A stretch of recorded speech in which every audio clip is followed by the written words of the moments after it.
Great. Well, hi, everyone. This is the final talk in our series on outsiders that we've been doing for the last month or so. And we put this series together a little while ago. I guess the premise was that we live in a world where certain groups of people have been marginalized and excluded and pushed to the sides. But we believe from what we read in the Gospels that Jesus shows us that there is a different way to be.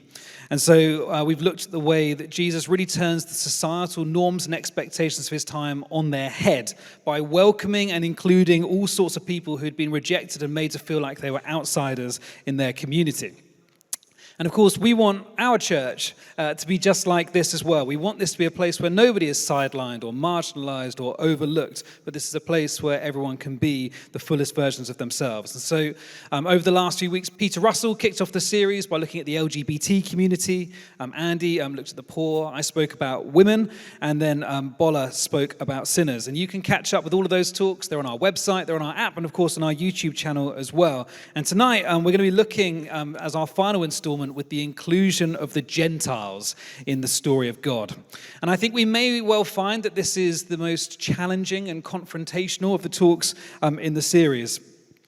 This is going to go beyond creating a nice space where outsiders can become insiders in our church, and instead is an invitation to follow Jesus into the darkest places, to the people we may least like to associate with, and to bring his light into those places, to announce the coming of God's kingdom, his saving love to those who are trapped in its power. And just as we start, I know that you'll know this, but for the benefit of anybody else, the idea is that a Gentile is anybody who is not a Jew. So the Jewish people are an ethnic group who God picked out of all the other nations and everybody else. This is how the New Testament writers describe it. A Gentile is anybody who's not a Jew. So for background, we start with Israel's story, with the person of Abraham, who God calls out from among all the other nations, and he's given them with a task, and they are to be a blessing. They are blessed by God in order to bless the people around them. They are a chosen people set apart from other nations. Now, that said, the inclusion and the welcome of Gentiles was a theme in the Old Testament that was regularly overlooked or even ignored. So Isaiah reminded the people, this is 700 years before Jesus, saying, "Let no foreigner," that's a non-Jewish person, a Gentile, "who is bound to the Lord say, the Lord will surely exclude me from his people. Foreigners who bind themselves to the Lord to minister to him, to love the name of the Lord, and to be his servants, who hold fast to my covenant, I will bring to my holy mountain and give them joy in my house of prayer. Their burnt offerings and sacrifices will be accepted on my altar, for my house will be called a house of prayer for all nations. The sovereign Lord declares, he who gathers the exiles of Israel, I will gather still others to them beside those already gathered." So strong themes throughout the Old Testament of Gentiles being gathered up with the people of Israel. And of course, while there are instances in the Hebrew scriptures of Gentiles being welcomed, of foreigners being treated with kindness, on the whole, often forgotten and ignored. Now, by the time we get to the Gospels, things have changed a little bit. And I suspect that being ruled over by violent and oppressive Gentile nations for centuries begins to wear a bit thin for the people of God. So, of course, by the time of Jesus, the Roman Empire are the leaders on the scene, and I imagine they were hated by basically all Jews. But Gentiles in general, which of course Romans were part of them, they were considered like dogs. That's what they were like. Like all Gentiles, they're basically like dogs to us. We're the people of God, but you guys, you are dogs. Now, not dogs like this. That is not the dog we're talking about. Dogs, I'm sorry, I didn't invent it. Dogs in Jesus' day, they were never kept as pets. These are feral street pests. And if they were kept by humans, it was that they were supposed to be ferocious and sort of semi-wild guard dogs for their property. It's nothing cute when they call them that. Now, Jesus, he then sends out the 12 disciples and he tells them, don't go among the Gentiles, because my mission instead is to go to the lost sheep of Israel. However, despite doing this, Jesus finds himself interacting with all sorts of Gentiles when he's ministering, and also ends up going to some of their areas as well. And what I really want to sort of communicate is just how uncomfortable that must have been for the disciples. it must have sat very uneasily with them when they've been brought up in a world to consider this group to be dogs. So for many Jews, particularly in the Galilee, which is where many of the disciples were from, and it's sort of Pharisee territory, they were required to maintain ceremonial cleanliness at all times. So Gentiles, on the other hand, were not ceremonially clean, they were unclean. Of course, Gentiles, they're not required to sort of obey the laws of Moses because they're not Jews, and so they're not ceremonially unclean, but they are morally unclean because they come in touch with things that are unclean. They eat food that is unclean. They participate in immoral sexual activity that would have made them unclean too. And so basically, Jews, insofar as they possibly could, would keep themselves at a distance from their Gentiles for fear of becoming unclean. And so when Jesus ends up having these interactions with Gentiles, again, I just think when we read the Gospels, we do not underestimate or fully understand quite how shocking this would have been for the disciples and the first recipients of the Gospel letters. I think we just need to imagine for a moment. Imagine that you have been brought up in a particular community and you've been told to avoid another community entirely for your whole life. And when they're spoken about, we speak about them as dogs. And their ethics repulse us. And their religious practices make us feel sick to their stomach. And then Jesus just goes off and hangs out with exactly these sorts of people. Now, I want to sort of show you a little bit of what this may have been like and share a bit of sort of the brief history using this map. So let's see if this works. Now, this region here, yeah, you love this. I love this too. This region here is called the Galilee. Now, this is where 95% of the gospel writings take place. Jesus is interacting with people, he's ministering, he's healing the sick, he's teaching largely in this area here. This is where the Pharisees lived. So just at the top of the Sea of Galilee, there's like a little triangle of 3 cities, Bethsaida, Capernaum, and Chorazin.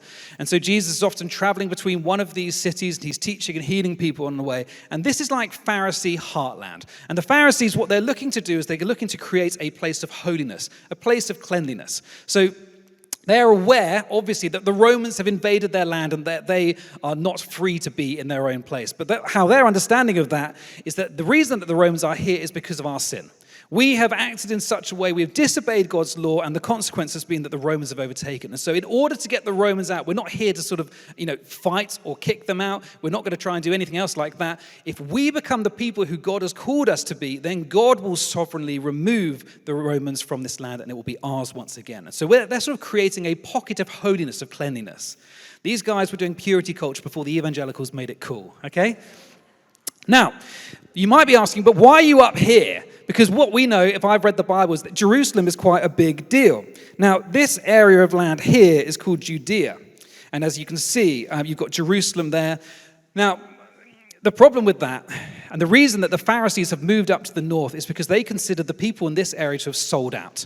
So the Sadducees who run the temple, they think they're corrupt. They're basically overtaxing the Jewish people. They're colluding with the Romans to maintain their power and authority. They're basically sellouts. And then you've got the Herodians, which is another sort of group of Jews who live in the area. And they kind of, I guess the Herodians are people who are like sort of connected to the elite in the city. And so, yeah, I want to be a good Jewish person who turns up to synagogue and goes to temple, and obviously these Romans, they're not a good thing. It's not a good thing to have the Romans here, but they did bring plumbing. And I do quite like the theatre. And it is quite nice to go to sort of see the athletics and stuff like that happening. So again, the Pharisees think that they've sold out, they've basically colluded with their oppressors as opposed to live as distinctive people so that God would remove the Romans. And so they've gone up to the Galilee up here to set up a very sort of pure and holy place. But of course, if you want to do that and if you want to obey the commandments of God, you'll know that you still have to go to Jerusalem to do sacrifices and to allow for God to bring his atonement. Now, you'd think, well, that's quite straightforward because we'll just go from here and we'll just walk straight down to Jerusalem. No. Now, you've got this big bit of land in the middle here, which is called Samaria, which those of you who went to Sunday school will know the Good Samaritan, who was a sort of a surprising character because we know Samaritans are not good. They are the worst of the worst. They're not Gentiles. They're kind of semi-Gentiles, and they're definitely as bad as Gentiles. And so no self-respecting Jew who wants to maintain cleanliness is going to be walking through Samaria to get to Jerusalem. So what do? Well, you go into this bit here. Now, this bit here is called Perea. Now, Perea, not actually called Perea in the Gospels. What it is called it's called east of the River Jordan, or beyond the Jordan, or the other side of the Jordan. And so this is where John the Baptist lived, and where he was raising his disciples to prepare the way for the coming of the Messiah and baptizing people away from Jerusalem and all of its colluding with the Romans, and away from the religious people and with the Pharisees in the north, and he's doing his thing there. So you want to go to Jerusalem, so your sacrifices, you come from the Galilee, and you cross the river, and you go down Perea, and you head to Jerusalem. I think that's worth knowing. Now, there's this other area here. This is called the Decapolis. And those of you who did Latin, I did not do Latin, but you may have heard of decathlon. Deca, it means 10, and polis is like metropolis. It's a city. There are 10 cities that have been built by the Greeks and by the Romans. And these are state-of-the-art cities with aqueducts that bring water from the mountains that is clean, and plumbing that take the sewage out. There are theaters and hospitals and universities. It all sounds pretty great, doesn't it? Well, no, not if you are from here, because this land, all of it, should be ours, and you guys should not be in it. You are a blot on the landscape of our land, and we will never go there. Because not only have you built on our land these cities, but you are engaging in all sorts of immoral practices linked to your paganism that we completely despise and are other from our understanding of God. So, there's a challenge of sort of maintaining purity and holiness and cleanliness, but also having to get on with what you're doing. So when Jesus enters the scene, he gathers his disciples, largely from the Galilee. Obviously, some of them were John the Baptist's disciples first, and they minister. So again, 95% of the Gospels that you read, it's all taking place in this area here. But on occasion, they do leave. So many of you will know the story where Jesus heads towards Jerusalem, and he goes straight through Samaria, and he meets the woman at the well, and he speaks into her life, and then she goes back and tells all of her village friends, and many of them come to know Jesus.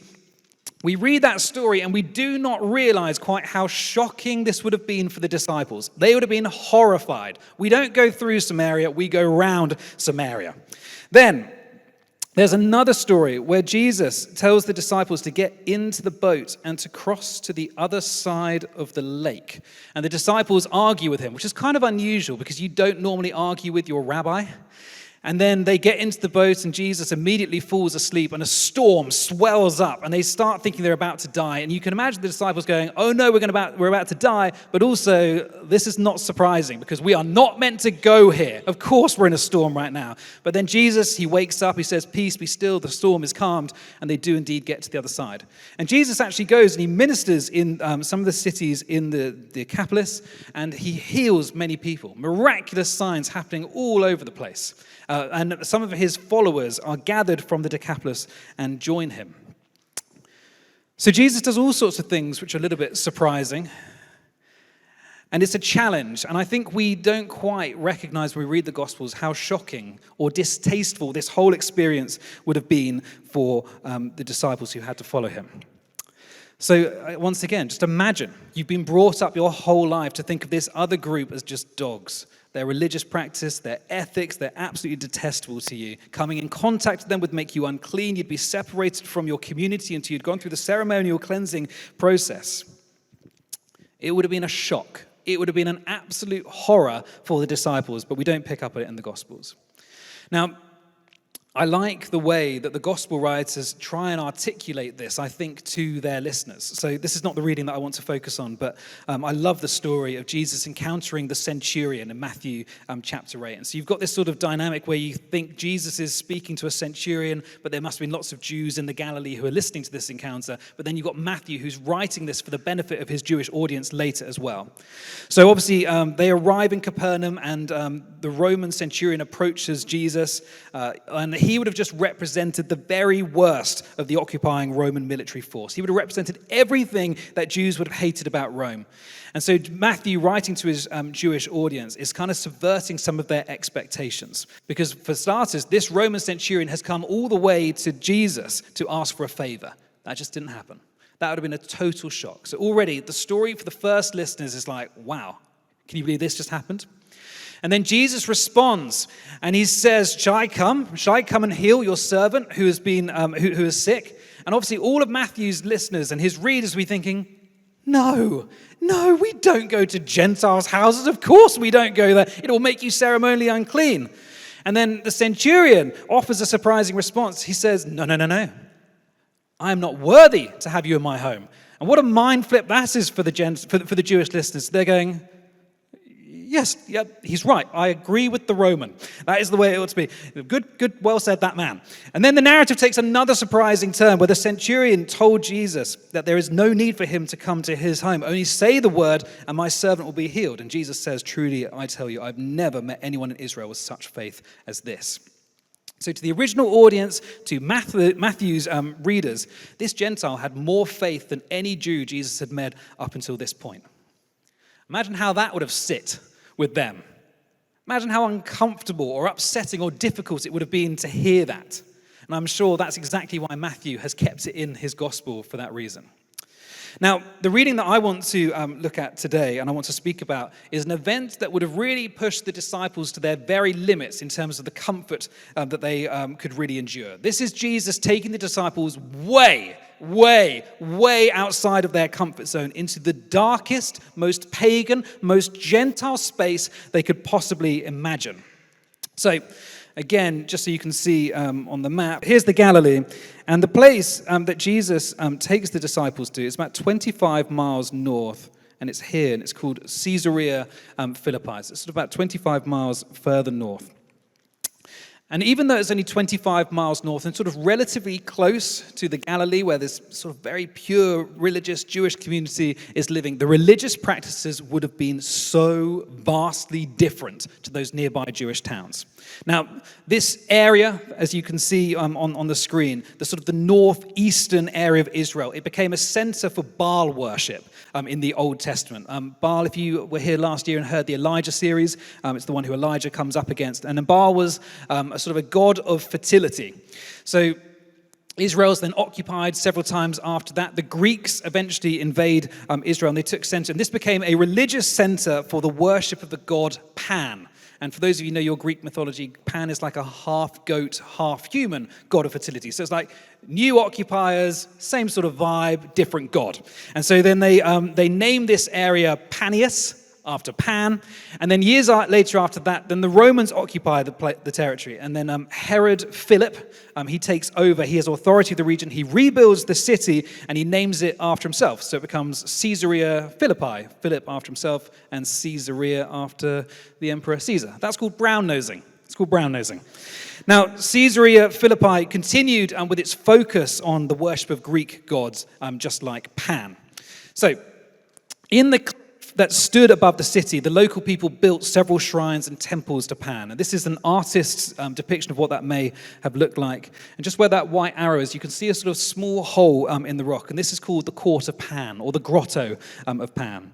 And here it is today. If you ever do a tour of Israel or anywhere like that, you can go and see it in Caesarea Philippi. And here it is from another angle. And you can see the water coming out from underneath the mountain. This is one of the primary sources for the River Jordan. So it flows into the Sea of Galilee, into the River Jordan, then into the Dead Sea. And inside this cave, 2,000 years ago, was a spring, a really very deep pool. And the ancient historian Josephus, who wrote about lots of things going on in Israel and in Roman history and other like that, he's written a small thing about it where he said they tried to plumb its depths. They basically tried to find out how deep is this big well that's inside this place. And what Josephus records about it is that we never managed to find a cord long enough to excavate its depths. They just went on and on and on, and it just goes for miles and miles and miles.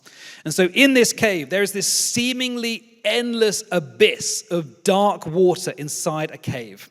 And out of the cave came rushing white rapids of violent water. Now, you'll see here that it looks pretty calm. 1,000 years later, an earthquake took place and the water was redirected. But the historians that we have talk about being like violent water coming out of this deep, endless, bottomless pit in the cave.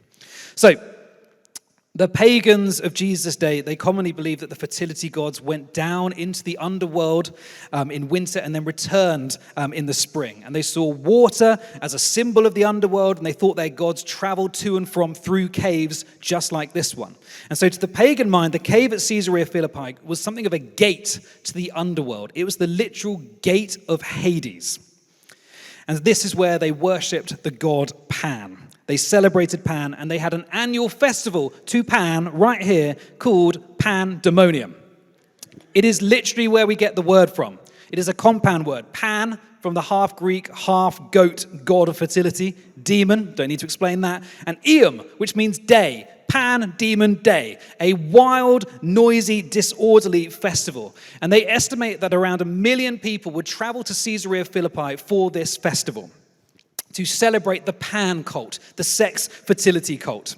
And in order to entice their god to come out from the underworld at spring each year, the people engaged in all sorts of pagan activities. And so the historical records that we have from Josephus and other people like that, they claimed that they sacrificed so many goats in the pit that the gates of hell that once sort of washed out white rapids turned blood red. They talked about throwing infants into the pool as offering to the gods. It being a sex fertility cult, orgies would take place as parts of the worship. And with Pan being half goat, the men engaged in bestial relations with goats. Now, I don't think there's any good way to speak about the profanity of what takes place in Caesarea Philippi back then. And if you have a sense of unease within yourself as I say those things, as you may be thinking, why on earth are you saying that in church? Just imagine for a moment what it must have been like for the disciples to travel with Jesus 25 miles out of their town on the way to nowhere to this place which they may well have heard of. If they had a hard time going through Samaria, if they had a hard time going through the Decapolis, what on earth do you think they felt as they went to this place, as they encountered people and things that took place in that place that they knew about that they would want to come anywhere near? Despicable acts. And of course, the reading does not say whether they were there during the springtime for the festival, but nevertheless, Jesus has definitely taken his disciples way, way, way out of their comfort zone. And so with that context, let me read what I'm sure is a fairly familiar passage from Matthew's Gospel. This is chapter 16, verse 13 to start. When Jesus came to the region of Caesarea Philippi, he asked his disciples, "Who do the people say the Son of Man is?" They replied, "Some say John the Baptist, others say Elijah, and still others Jeremiah or one of the prophets." "What about you?" he asked. "Who do you say I am?" Simon Peter answered, "You are the Messiah, the Son of the living God." Jesus replied, "Blessed are you, Simon, son of Jonah, for this was not revealed to you by flesh and blood, but by my Father in heaven. And I tell you that you are Peter, and on this rock I will build my church, and the gates of Hades will not overcome it. I will give you the keys of the kingdom of heaven. Whatever you bind on earth will be bound in heaven. Whatever you loose on earth will be loosed in heaven." And then he ordered his disciples not to tell anyone that he was the Messiah. So I just want to draw a few things out of this passage. Jesus asks, "Who do you say that I am?" Or who do the people say that I am? And I think whenever we see this in the Gospels, it's always interesting to look at the people that they say that Jesus reminds them of. Who do they perceive of Jesus when they see him, and all the people who come in contact with him? So some of them, they say, "Well, you're like John the Baptist." And so I wonder whether we can sort of infer from that Jesus is actually a little bit like his cousin. Perhaps that they look at Jesus and they go, "Yeah, well, look at the large crowds, just like John the Baptist, that are attracted to him." Perhaps Jesus' teaching was sort of unwavering and challenging, just like John's. Perhaps he's humble like John. John, who's always not looking to himself, but pointing to the Lamb of God. Perhaps he's strong. Perhaps Jesus is bold enough to speak out to the wrongdoing that he sees, just like John was with Herod. Some say you're like Elijah. I wonder if he reminded people of Elijah because he performed miracles just like Elijah. Did he, his constant calling the lost sheep of Israel back to the worship of God, remind them of Elijah who's calling the people back to their covenant, away from the worship of Baal?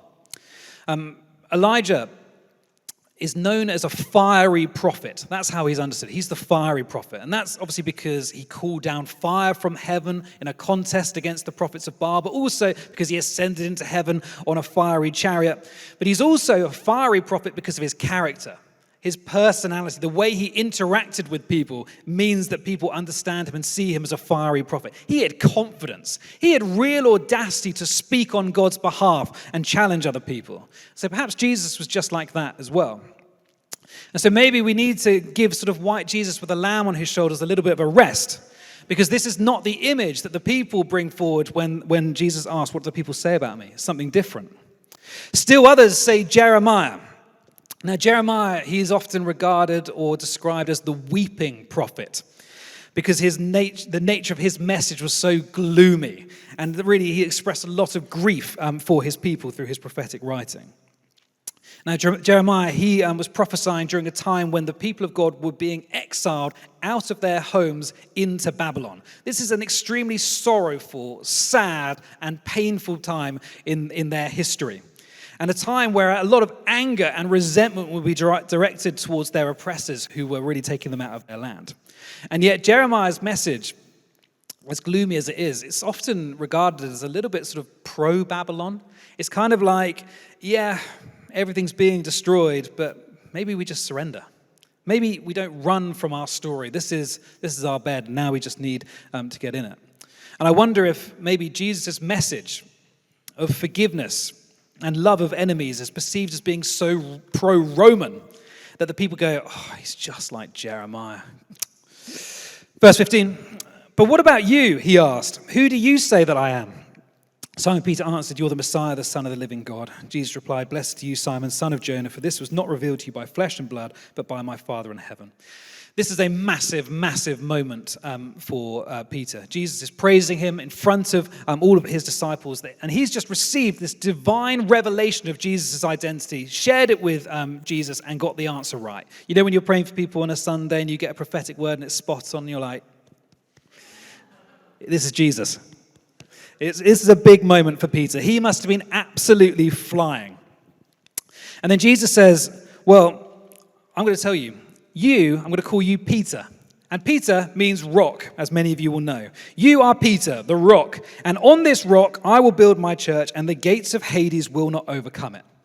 Now, this verse has had sort of two primary interpretations throughout church history. I don't know if anybody grew up Catholic. Anybody know how Catholics interpret who the rock is? Pope's a good close. It's close. Okay, doesn't matter. Peter. Their interpretation is Peter. You are right, Suava. So the Roman Catholic Church claims that the rock on which the church is built, that Christ will build the church, is Peter. He is the first leader among the apostles. He is the apostle to the apostles. And from him, there is this apostolic succession which happens down the ages as authority is passed down through the papacy. Now, sure, I don't need to be a full Catholic or to really understand the papacy to see that Peter was the first leader, okay?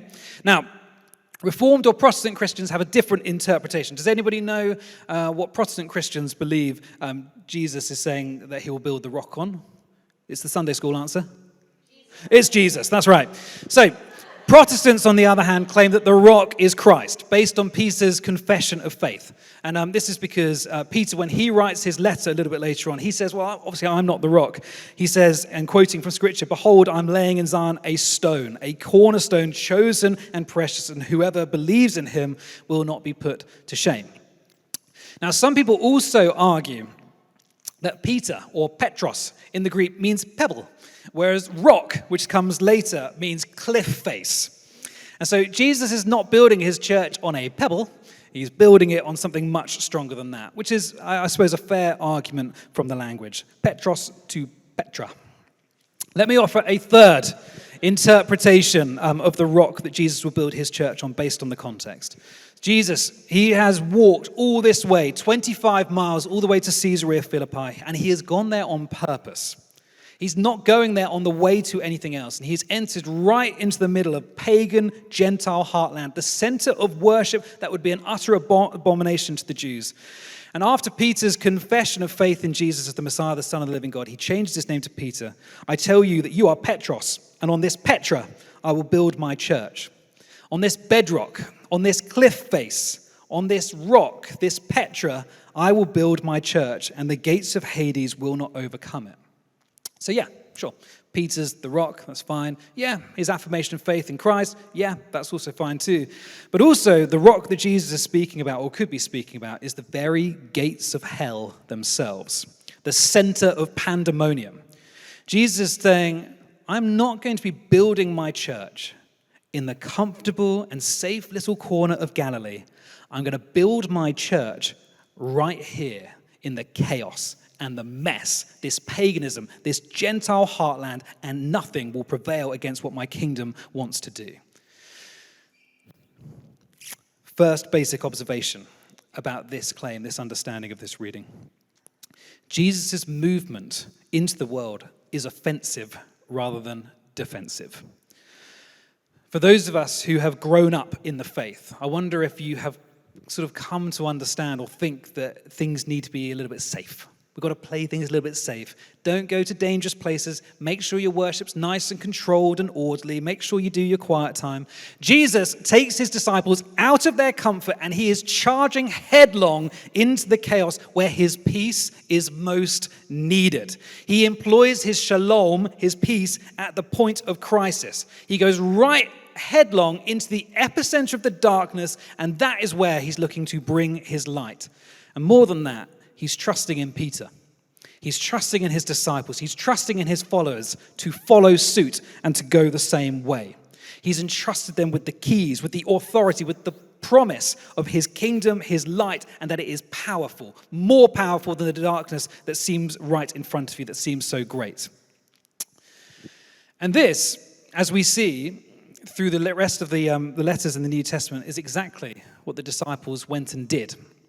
After Jesus' death, his resurrection, his ascension, and then the Spirit coming at Pentecost, they eventually spread out around the Roman Empire, leaving the comfort of everything that they had known and relying only on the power of their proclamation of the gospel to announce that in the middle of the darkness, a light has come. They moved beyond their views attached to their childhood upbringing in their hometown.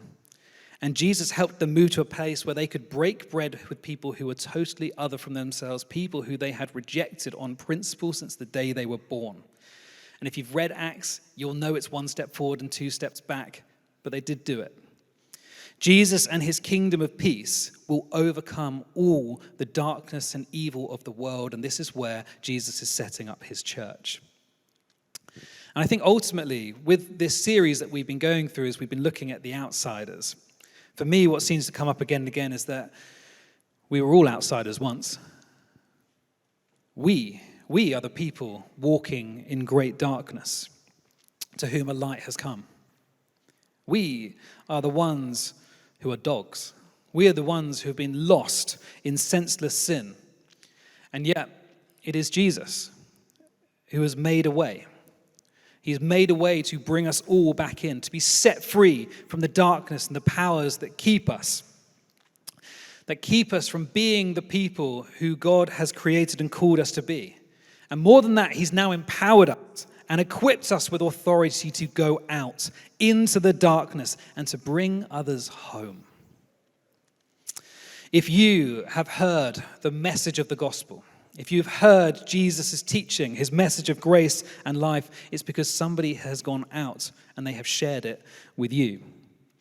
The stories that we heard during the response earlier, I was once like this, but now I'm like this, and it's because I encountered Jesus. It's because somebody showed me the light in the darkness of my situation. And so I think for all of us, you can come up. I think for all of us, we may have a story like that ourselves. Some will be dramatic, some will be less so. But there is an element where we have received this grace because other people have gone beyond themselves to share this with us. And I'm aware that there'll be other people who have taken this message to its very extreme as well. there's a lady called Amy Orr Ewing who works for an apologists organization. She's pretty hardcore. She's written some very good books, which we recommend on the Life course. But when she was at university, she was at Oxford, I think studying theology. And between her second and third year, she just felt like she should go and preach the gospel to the Taliban. And so she went with her boyfriend, and she just flew over to Afghanistan and started preaching the gospel to the Taliban. She knew them all. And she just went, I'm going to go to this place because people need to receive this message. There is a boldness, there is a courage that comes to that, to go to the people that so many in society would not even want to go to, who would want to reject out of hand. And so, let St. Mary's be a church where the fringes, where people who've been rejected and sidelined are welcomed and honored and brought in. But let us also be a people who go to people and to places who we may have been told to avoid, and to bring light into the very darkness, to go even to those who we may despise and who could easily reject. And we go with the confidence that Jesus has promised even the very gates of hell will not prevail, and that the keys of the kingdom of peace, they're in our very grasp. Amen.